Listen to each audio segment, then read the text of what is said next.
Welcome to Evolve. My name is Brandon Stover, and I believe that evolution of the world requires evolution of the individual.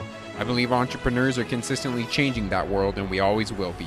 So with this show, I will bring you the people and ideas with tools necessary to hack your growth in your business and your life. Together, let's ask the world's biggest question, build businesses to solve them, and live happy and fulfilling lives in the process. It's time to evolve. Hey everyone, welcome to Evolve. Today's guest is an entrepreneur, serial founder, growth marketer, futurist, and lifestyle engineer who has visited over 70 countries, kite surfed with Richard Branson, met presidents, skydived, ran with the bulls, partied on yachts, and motorcycled across jungles, and cultivated his mind by learning from the world's top performers, all in his early 20s. Starting his cultivation of being an entrepreneur amongst the times after the Soviet Union collapsed in Russia, and attending a university of young prodigies for entrepreneurship, he set out to find the best minds in the world to learn from. At 19, Tim Draper, investor in Tesla and Skype, saw his potential, invited him to his Startup U TV show at Draper University in Silicon Valley. Bitten by the startup bug and enamored by technology, he has set out building exponential tech to eradicate suffering and increase the quality of life for 1 billion people. Building several businesses and working with brands such as National Geographic, the Flow Genome Project, and 9 times best-selling author Steven Kotler, he has been noted to have a lack of fear and a sheer perseverance and insane ability to take a goal and break it down and execute. Being a self-proclaimed personal development junkie, he's also created a community of life hackers, professional athletes, and entrepreneurs who are change makers in and of themselves, who take a methodical and data-driven approach to engineering happiness and greatness. I'm honored to welcome the founder of Prometheus Agency and Lifestyle Engineering, a man whose first startup idea was a shower head that instantly gave you the temperature you want, Renat Gabitov. Hey, Brandon, super excited to be here. This introduction is really hard to top. You essentially just told my whole story. Yeah, well, we're going to dive a little bit more into it. And I actually want to start with when you were younger and you were seeing your dad as an entrepreneur and you were traveling a bunch of countries. How did that really shape your perspective on life? That is a good question. Honestly, if to jump deeper straight up, I feel like I didn't see my dad as much as I wanted to, and yeah, my dad was away all the time, in the office, and I was home, kind of hanging out, with my mom and with my sister, and uh, the way that influenced me, I remember. So you already mentioned I've been to close to 70 countries, and that's because my parents love traveling so much. But when we travel with my parents, I remember my dad. I literally drew on paper as a kid my dad with a phone glued to his ear. Oh, wow. Um, and I guess I wanted to be like significant. I wanted to have space, and the way it shaped me is, hey, I need to do like things with my life that are cool, exciting, and it comes with very good motivational, ambitious sides of my personality, and also had a lot of shadow sides that I had to overcome through my journey. I guess that's one of the aspects. The other thing is during your accelerator with Tim Draper, you were working on an outsourcing app and then was doing arbitrage from China with vape equipment, working in crowdfunding and now marketing. And so what has been your sort of mindset through this evolution of your work? Yeah, man. So my personal journey essentially revolves around understanding who I am as a person, and I feel like all of us were born into the world. We're trying to deconstruct the way the world works. We're trying to see what makes us happy, what type of life experiences we want to have, and like my journey as a whole has been to understand myself better, see the mechanisms I have, see the values I have. And the only way I can do this is by constantly testing my assumptions and creating assumptions as well. I think I love, for example, kite surfing. And the only way for me to figure it out is to go and try action sports, to try kite surfing, Right. to go out in the world. So I did, especially when I was 19, 20 years old, I tried so many things business-wise. I flew out to China all by myself to go to a remote village, knowing nobody, not knowing the language, and trying to find manufacturers for electronic cigarettes that I didn't even smoke. But I saw the opportunity. Back in the day was 2015 or 14. A law in Russia passed that you could no longer smoke indoors. So I thought, oh, that's a cool opportunistic moment for me to step in and maybe introduce like a product that could help people transition from like smoking cigarettes to smoking vapes that are slightly better. That was at least the idea. And honestly, only with the idea, I just thought, okay, how can we make it happen? Got some sales beforehand, before even having anything, no product, like no website, just cold calling people. Just honestly, my journey has been making some assumptions. I think I can do it. Then testing the assumptions, just hitting the phone in that example, and then going and executing, going to China, and trying to find manufacturers for whatever it is, and constantly like iterating. But big picture, I just wanted to figure out who I am, of what drives me, and honestly, like kind of pursuing that big question. That's been in the core of me. Yeah, I think that's important for people to take, what they're interested in, even if it's just a little bit, and see if they can start cultivating that and see if that actually turns into a passion, and then chase that if that's what you find. No, absolutely. I feel like it's pointless to be constantly thinking on what you might be, or Right. planning, because if you never test it in the real market, if you never do stuff, put things in the world and see how you respond to it, see how other people respond to it, then it's like having no inputs. It just fantasizing, which is cool as well. But you're spot on. Yeah, and I think something that you've been doing is sort of building yourself a skill set for being an entrepreneur, and like by doing these different things, you've been expanding your wheelhouse of your skill set. And I see this as like you doing this before you starting into a like large startup going towards tech, because I know you're very much into tech and using that exponentially for the future. But you seem to be building your skill set before that. And so you think that's the best path to take to before like jumping right into a startup? That's a great question, and honestly, man, I wish there was like one answer. And as I said, like to me, I think that it's all about knowing yourself and knowing the type of person you are, knowing what works for you. And that was one of the big learnings I had in 2019. I don't think that there is a way of like, hey, just start a startup right away without having a competitive expertise, or just first go work for somebody else, learn a skill, and then start a startup. I've done kind of both, and both have been really, really valuable to me. But this, my story is, I was in San Francisco. It was 2016.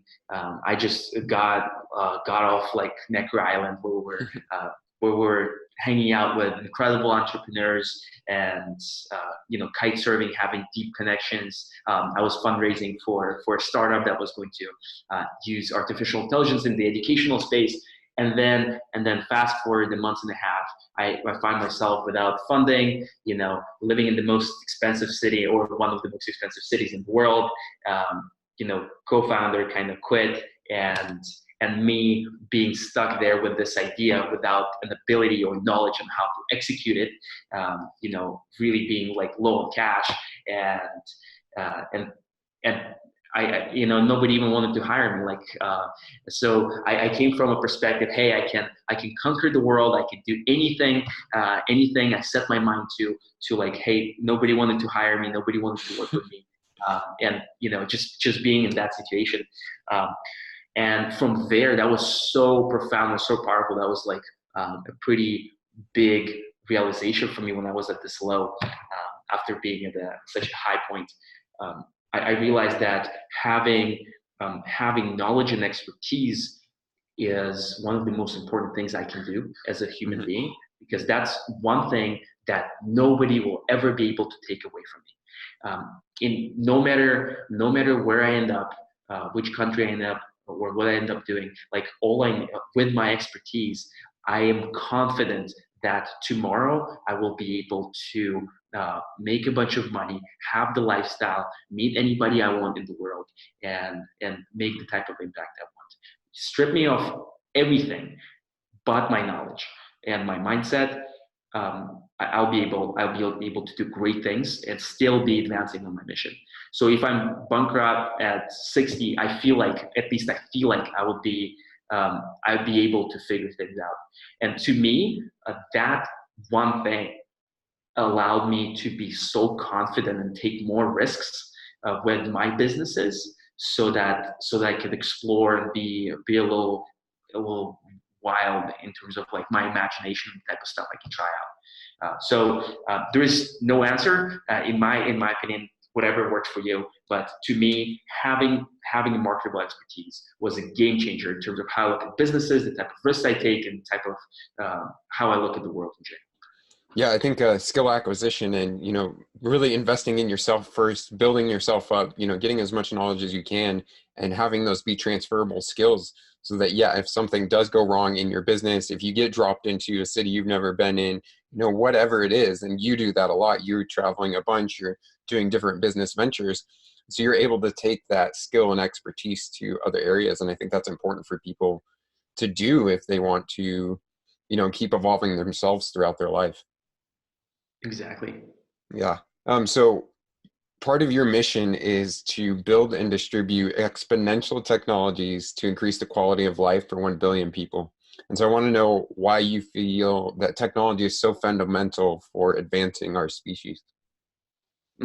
Such a great question. I'll take a step back. Brandon knows quite a bit about me from a document I put together about a year and a half ago. It's pretty much my 10-year life manifesto.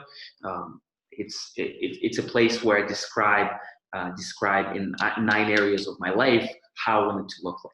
Anywhere from mission to body, friends, intimate relationships, type of impact I want to make in the world. And there I really go deep into painting a picture for myself, the type of emotions I want to experience, the type of results I want to accomplish, the intentions I have behind everything. And one of the impacts I want to make in the world, or one of my fundamental life's mission, is to advance humanity with exponentially accelerating technologies. The reason I think technology is so profound goes back to the concept of leverage. Essentially, leverage is how much output can you get for the input for the unit of your input. So if I spend an hour building technology, but that technology can be infinitely scalable. Say I write an article, hypothetically. I write an article and 1 million people can read it. This is a beautiful way to distribute an idea.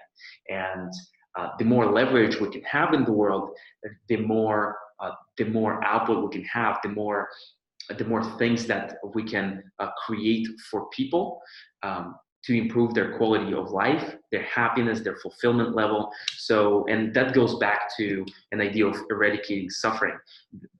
In the world, I guess, in order to achieve happiness, if that is Mhm. the ultimate goal, or one of the big goals that humans as species have on the individual level, then there are things that prevent us from being happy.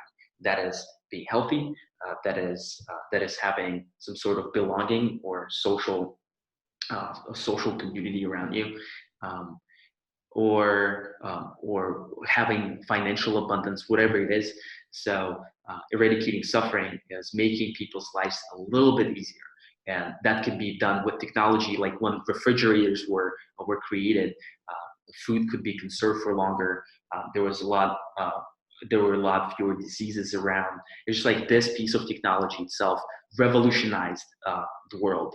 People could work for longer in hot climates.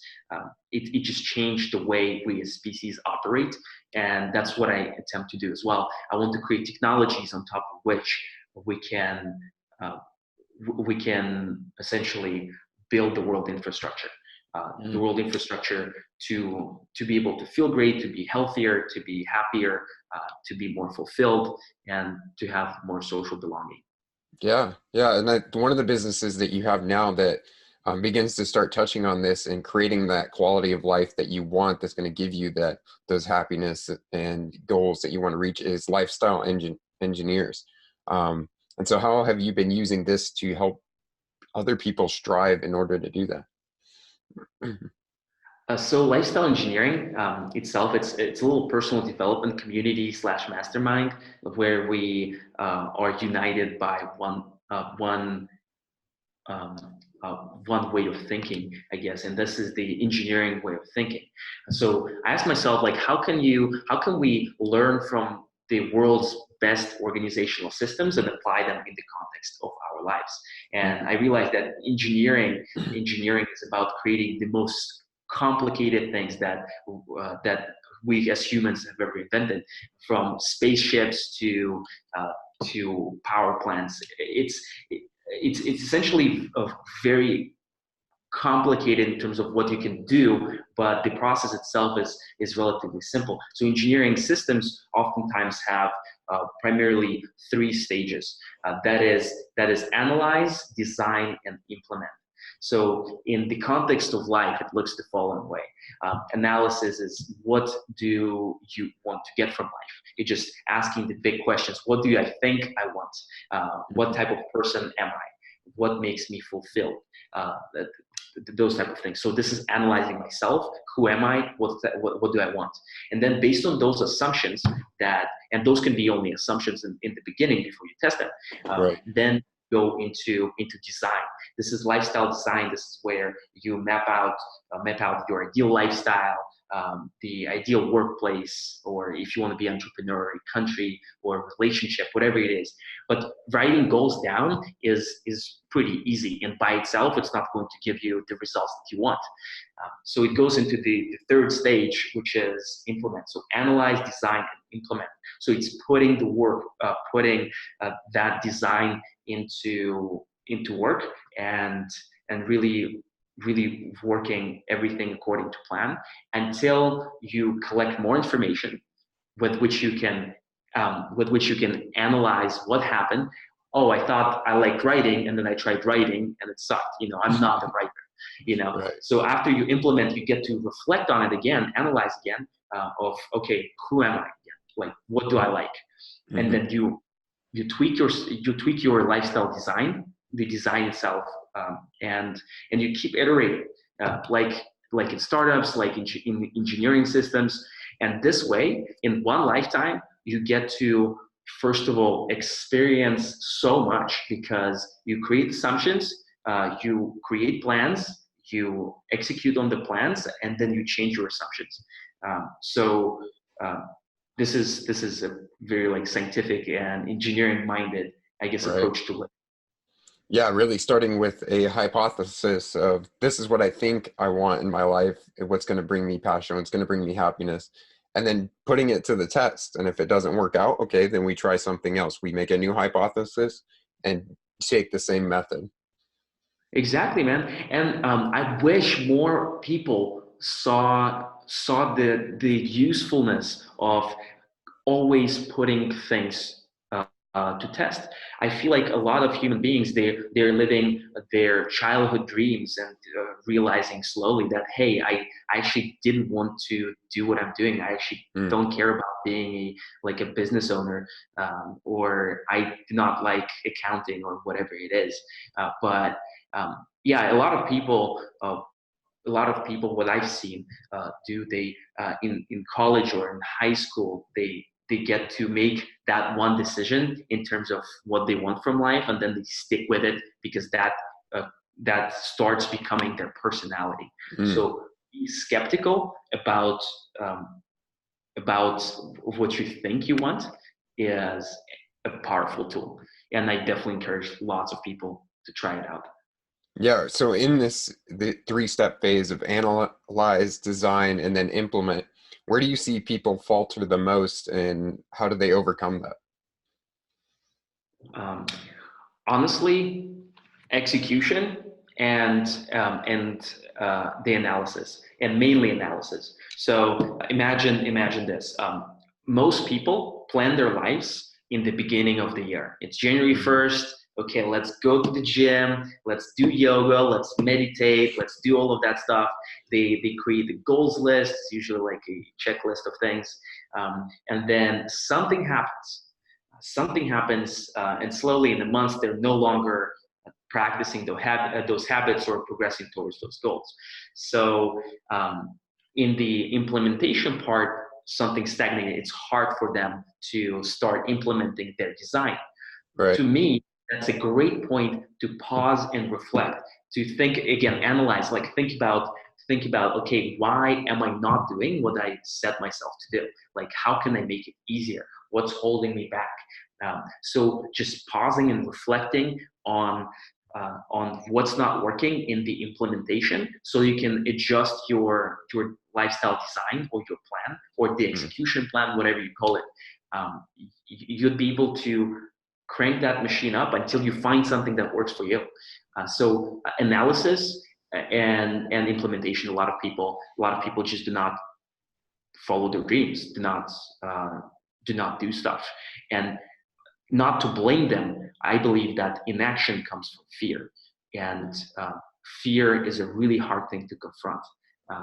But being brave enough and saying, I will figure it out, or I will try to figure it out, and like standing up for what you want, and showing up as your higher self, again, is a thing. So I feel like fear is in the core of people's inaction or a reluctance to implement different solutions, but also analysis is, hey, if something didn't work, figure this out. Like, listen to data. It's coming in every single second, every single minute. Yeah. One of the things that I love about you is that 40-page manifesto document that you have, because you're doing this at a large scale for your life, and sort of basically having that being a living, breathing document that you come back and you change as you learn new things. And you also have an open source, letting other people, change it. And one of the things I love about it is you're sort of recording your principles, and it reminds me of Principles by Ray Dalio, where he's recording his life and what he thinks and believes and ways that he can move through his life. So tell me why this is important for people to do and how you went about that process. That's a great question. Love Ray Dalio's Principles. It's one of the big influences in my life. I'll mention the open sourcing part a little bit. So the document that we talked about, it's a living, breathing document, 40 pages long. I, as an engineering mind, or as a scientific mind, I know that I have biases. I know that my testing mechanism is not 100% accurate, meaning that what I believe or what I think I am is probably different from reality. So in order to account for this, I wanted to have my friends and people who do not know me share their perspective, their point of view, based on what they know about me or what they think they know about me. How can things be changed? Where are my blind spots? Where are the inconsistencies in between what I say I am or I want and how I show up in the world? So that is an important part. And also the reason open sourcing is so cool is people who are far, far ahead from me, decades in terms of life experience, they get to say, hey, I used to think the same way, and here's the problem with this way of thinking that I faced. So that's the open sourcing part. One part is the reality check, and the other part is inspiring like-minded people to plan their lives in the same way. So another thing to mention about having a document like this is beautiful, because when we write things down, we get to reflect on our beliefs. First, we get to reform our beliefs on paper, and we get to reflect on them. So when I walk around the world, my thoughts constantly change. My perspectives also change but the observation of change is so subtle or non-existent.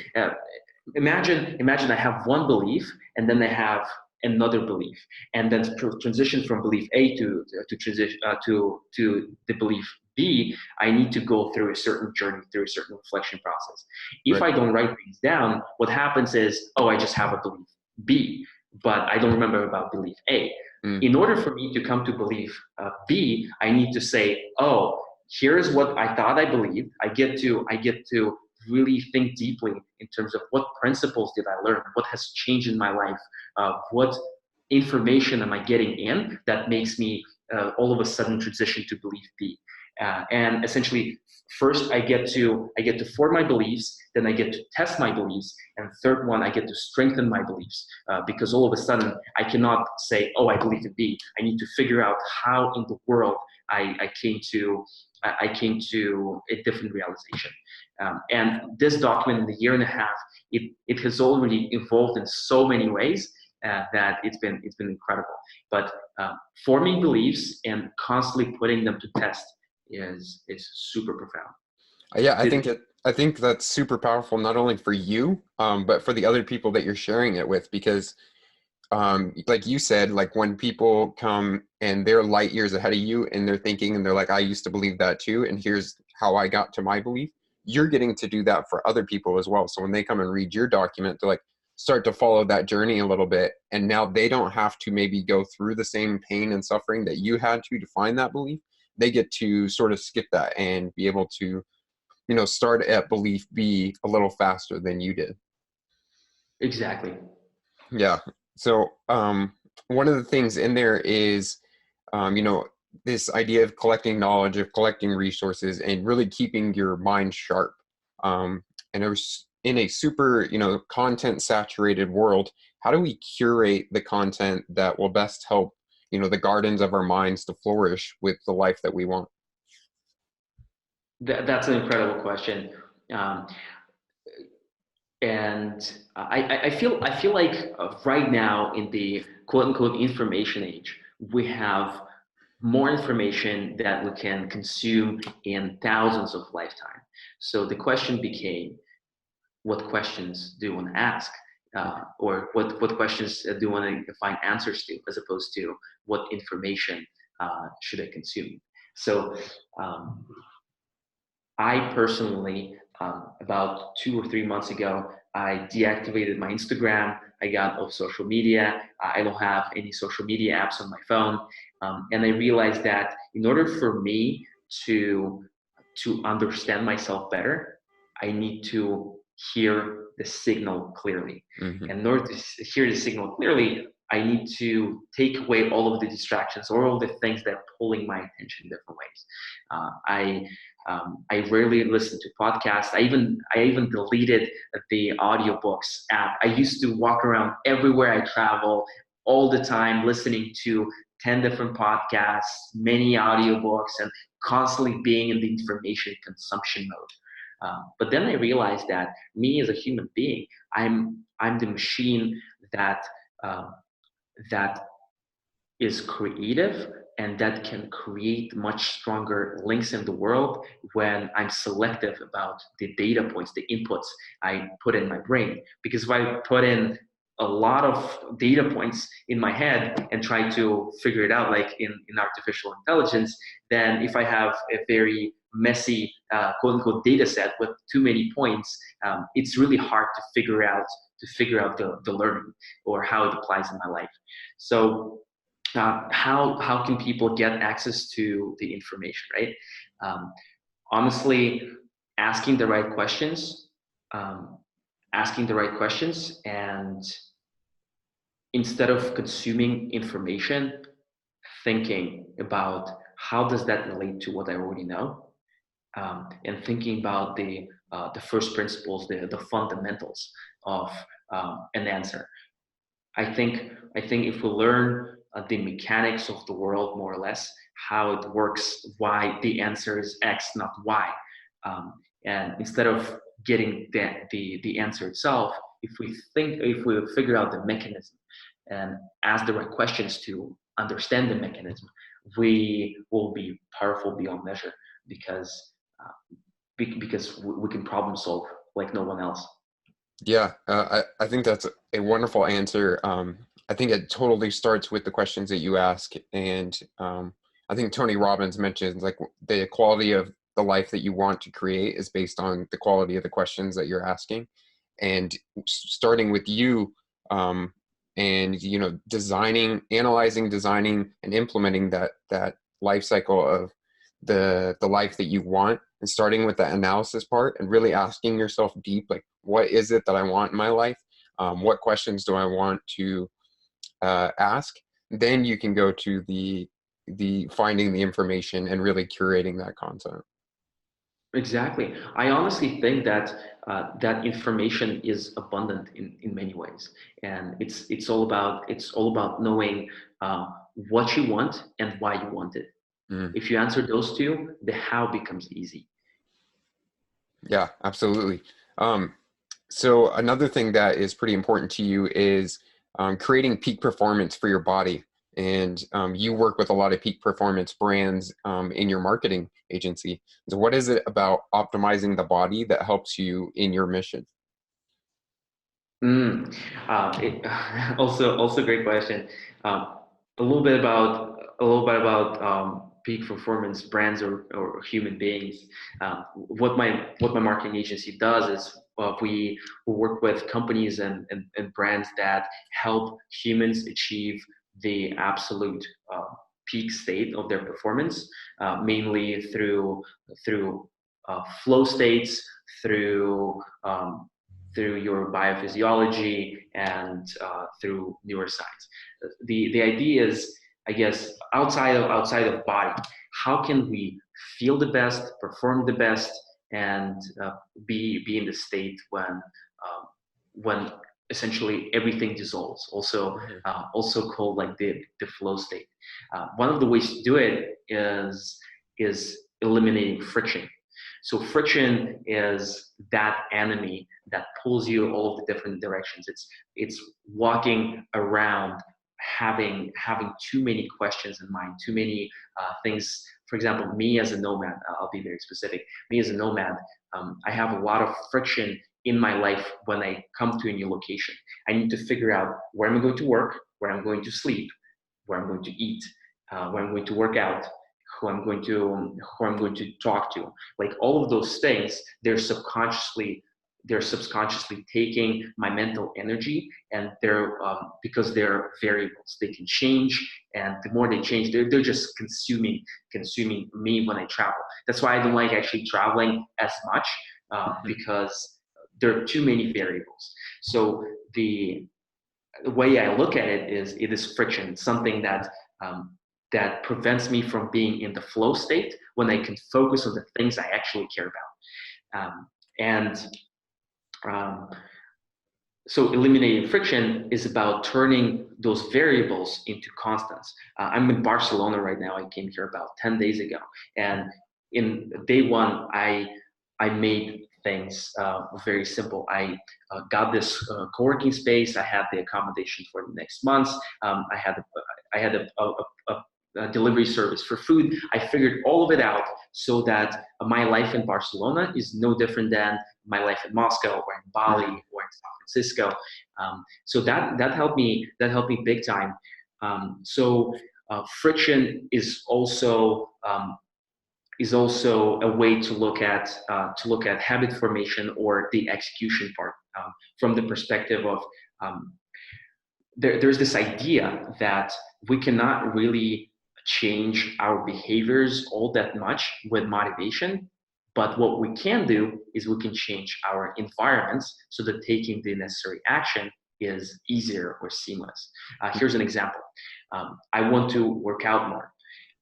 If I have a gym that's 20 minutes away, that every time I want to go to the gym, I have this friction, this 20-minute period of time when I feel like I'm not productive. It's like my enemy, and I need to be going, I need to go through this step in order to do what is good for my body, is good for myself. So instead, right now, my gym, at the place where I work is literally about 50 meters from this point. And I eradicated friction from travel, and this way I get to work out way more. And every time I pass by my coworking space, I'm like, okay, I probably need to go for a workout. So reaching peak performance and reaching flow states is about engineering the environment around you so that you do not need motivation in order to take the desired action. Yeah. And in cultivation of that environment, you brought up like relationships and the people that are around you. And that this is a huge part of your life. Obviously, you started in entrepreneurship, looking for other like-minded people that could influence you. And then with lifestyle engineering, like you created this community of people. And so why is it so important to have, these positive influences on us? And how do we go about finding those people? That's also a phenomenal question, man. You know how to ask good questions. To me, we're all social creatures. We're all social creatures, and my challenge was when I was 14, 15 years old. I got onto the path of personal development. I got these big ambitions. I remember when I was a kid, I had this little printout in my closet door. It said, "Make $1 billion." I was really young, just started somewhere, climb Mount Everest, run a marathon, build a house, or something like that. So that was really interesting, and I just started my personal development journey. I just started getting those like big ambitions, and the challenge I had was when I shared those ambitions with other people, I didn't get any resonance. It's like, oh, cool. Or it's like, you're not allowed to think that way. Not directly that people would say it, but the context or the emotional charge would be something like that. And back then, I really told myself that one day I will find people who are like me, who share my ambitions, and who want bigger for their lives and for their lives of people around them, or humanity as a whole. So I set out on a journey to find people I could learn from, and people who share similar principles, similar beliefs, similar values like me. And being in Russia, that was a tough job. So I thought, okay, where are the most successful entrepreneurs in the world?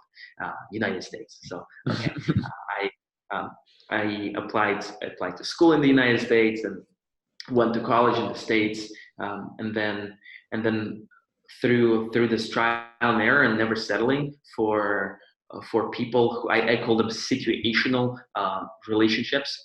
For example, I go to college, people are my classmates, I make friends with them because we're in the same environment, in the same position, and it's a cool bonding tool, having similar context. But the way I prefer to connect with people based on similar life philosophies and values. So in college, I went to University of Richmond. It's a liberal arts college in Virginia, really small school. And I couldn't really connect as much. So I moved to Los Angeles and went to a bigger school, and started looking again for those entrepreneurs, people I could learn from. And eventually, through changing environments so many times, I was able to find folks who are like me, and I ended up meeting with probably at least 10 billionaires, learning from them in one way or another. Always being hungry, always really putting like good intention and what I want, because I know why I want it. Always putting it to work, always working at it. So in terms of social connections, in terms of my community, lifestyle engineering, I feel like this is so profound to me, because I finally have people who I admire so much so, and who challenge me in every area of life. We have professional athletes in the community. We have people like Chase, who have 4 or 5 Guinness records, world records.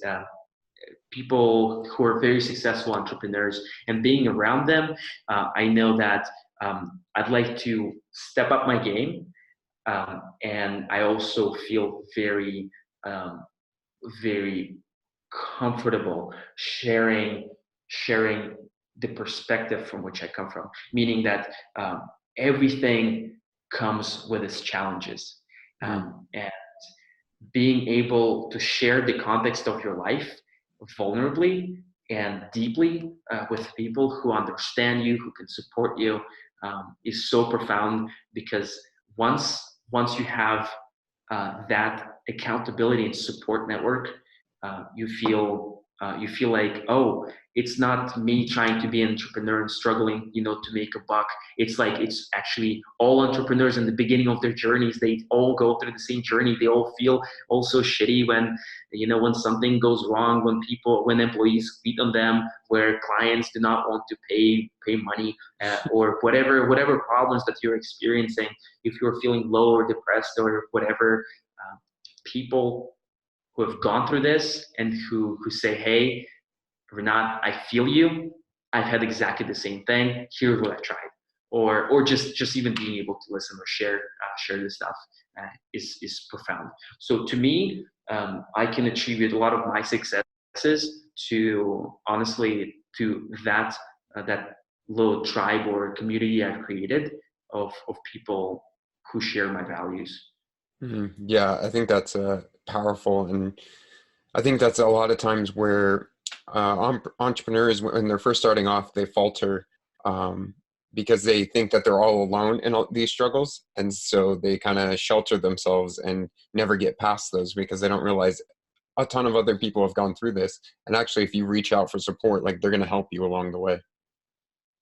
Absolutely, absolutely. The emotion is so important, and Brendan, that's actually the big thing that I learned in my life. I used to where my manifesto changed slightly. I thought technology is like the main tool to change the world, and now I started thinking about it from a different perspective after reflecting on it a little bit. In order to create technology and to create a big scalable change, we want people to take certain actions or to act differently, right? And in order for them to start taking new actions, taking care of themselves, helping others, whatever it is, whatever actions you think are valuable, we need to get them to think differently, where they can think about taking actions. In order to make people think differently, we need to help people change their beliefs around something. But in order to change people's beliefs, we need to make people feel. I realized that the core, like one of the centers around making the impact I want to make, is actually not as much about technology, or technology is a great tool to do it, but it's also about creating the emotions in people where they change their beliefs, change their thinking, and change their actions. People are emotional decision makers. Right. Again, even if you think about like the goal of life is happiness, hypothetically, if that is the thing, then the goal of life is an emotion. And if we're optimizing for emotion in our lives, then this is then then it's about not the outcome. It's not about making $1 billion, which is just a number. It's about living consistently, having the emotion. So I've been thinking about how that all comes together, and how a bigger change in the world I can make can be from helping people change their beliefs and think in new positive ways through emotional storytelling. Yeah, that's powerful. One of the places that you have to start with is with yourself and changing your own beliefs. And when we're engineering our lives, how do we be radically transparent and honest with our own selves so that we can really confront, who we are and who we want to be? Mm. Um, honestly, I wish I knew the answer. I think it's to me, it's about being brave. it's hard to say, hey, I actually suck at X, Y, and Z, or I am, I have confronting who I am. Instead of saying, oh, everything is fine, I'm a fine human being, I'm perfect or whatever, or not even thinking about it because it's scary, but saying, hey, I can be a better communicator, or I wish I could go much deeper with people in conversations. I feel like I'm a shallow conversationalist. Being able to think about it and accept it, and it's not an easy thing to accept, um, so that you can improve. I think that the first step in personal in personal growth is accepting where you are at, once you identify, I guess, accepting where you're at, or confronting where you're at and saying, hey, I'm here. I don't want to be here. How can I grow? How can I improve? So, so honestly, feeling brave enough to reflect and say, hey, I have many areas of my life that can improve, and yeah, being brave, honestly, just thinking that you can do more, thinking that you can do better, uh, just believing in it, and then taking actions that will show you that this is actually true. Just Mm. taking the small decisions, slowly building up your confidence, slowly building up your self-esteem, so that you're brave and you can go for the things that you want from life. So that would be probably my perspective, and it's really hard to do. And the biggest thing is your mind will always be messing with you, always be fucking with you in one way or another. It's like, hey, Renat, maybe you don't care about it, or it's like you're good enough, or mine is incredible at coming up with excuses, and we're the easiest people to fool. Yeah. Um, so being able to confront your fears and being brave, honestly, is probably one of the first steps, or one of the biggest places to start. Yeah, and you brought up earlier that being one of the hardest things is people overcoming that fear. And I was actually going through your 100+ bucket list, and on there, one of the things is overcoming a couple fears that you have. And you had crossed off you overcame the fear of heights, but had not crossed off the overcoming the fear of death. And I'm curious of why you fear death. And fear of height was a slightly easier one to confront. I I guess a lot of people fear dying from falling from a high place. But I want to skydiving places. I just actually crossed off cliff jumping. I probably jumped from around 20 meters. 20-meter cliff, which was really, really cool recently. But the fear of death is really tough one. Um, why haven't I overcome it? I've put myself in situations where I need to reflect on life and being confronted with death. I ran with the bulls in Pamplona. There's Hmm. this annual festival where on the narrow streets of Spain you run in front of 12 bulls and you guide them to an arena. So I did that a couple years ago, and I knew how dangerous it was, so that it got me to sit down with myself and ask, why would I do this, and would it be all worth it? Um, so I do like push push my boundaries a little bit and place myself in situations where I can overcome certain things. I wasn't able to overcome death, I guess. Uh, to to be completely honest, is most likely because it's just a scary thought and idea that there's end to everything, to my life, to this planet, to this galaxy, to the universe, and everything is finite. It all depends on the scale of things. Um, I guess accepting that is really important to overcome the fear of it. Um, yeah, I would have like a harder time harder time answering why I haven't been able to do that. But man, it's not about even like reaching that place. It's striving to get those things that you want from life. Like to me, it's the journey of being brave enough to uh, Mm. confront the fear of that. The funny thing is the brand I'm building right now is called Te vas a morir, which is in Spanish, it means you're going to die. Oh, And wow. one of our brand missions is um, to help people awaken themselves and realize that they might as well start living. Mm. They might as well start asking questions. Okay, like how can I get more life out of my existence? So there are a lot of connection to the topic of mortality and death in my life, and I wish I had a solid answer, man. No, I think that's good because I think it plays a lot into how you live your life and this idea of engineering it because there is an end eventually. And so if you are not, living it to the fullest every single day, going after what you want, trying to ask those bigger questions, I think people then really do fear death because they haven't lived their life to the fullest.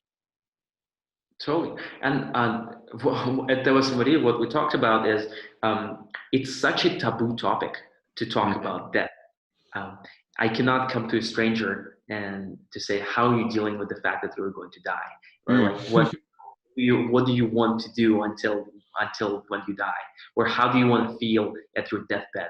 Mm. Those are not easy, simple questions. Those are taboo, and the reason they're taboo is because there's so much fear and resistance from from society, from people that comes. And I wish more people were to sit down and to reflect on it, because once you start making progress towards accepting that everything is finite, everything stops somewhere, then you start. There's just this incredible, um, I guess, feeling of relief, and also feeling of, hey, I cannot possibly postpone my life to a decade, a year, or uh, whenever I have to live today. I have to live now, and I have to really really start taking actions towards my dream life. Because if you're not doing it right now, the odds are you're not doing it tomorrow, a week from now, a year from now, a decade from now. um, there's this beautiful quote that says, um, how we spend our days is how we spend our lives. Mm. That's powerful. Yeah. Well, before we get to our last question, where can everybody find you and what you're doing? Totally. So probably the best way to to find what I'm doing is through LinkedIn. My name is Renat Gabitov.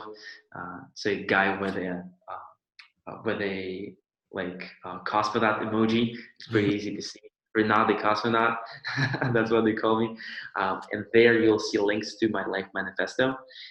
You can learn a little bit more about the agency that I have in the peak performance space, and how we help people reach the peak peak of human capabilities. And you can learn about my little community that is called Lifestyle Engineering, or you can go to lifestyle.engineering. So most of the things can be found on LinkedIn, including my contact information.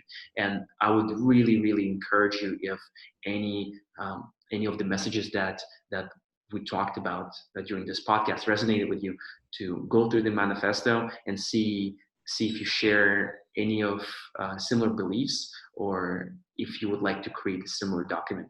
Because to me, I feel like decades from now, looking back in my life, this was probably one of the most important tools um, that I've had that helped me understand myself, and grow towards the place where I want to be. Yeah, I completely agree. It was a powerful document to read through, so I highly recommend it to the audience. So my last question is, how can we push the world to evolve? Mm. Start with yourself. Mm, I think I think we see in the world what we project into the world. So if we start showing up as more evolved human beings, then we can expect the world to see some truth in us and start getting on a similar vibration, similar vibe, on similar beliefs. But that's showing up authentically as your truest self in the world without bullshit, confronting fear first. And I believe this is the most profound thing that you can do. Yeah, evolving yourself, and the world will evolve as a result. If everybody starts implementing this, then there will be no humans left in the world who do not evolve.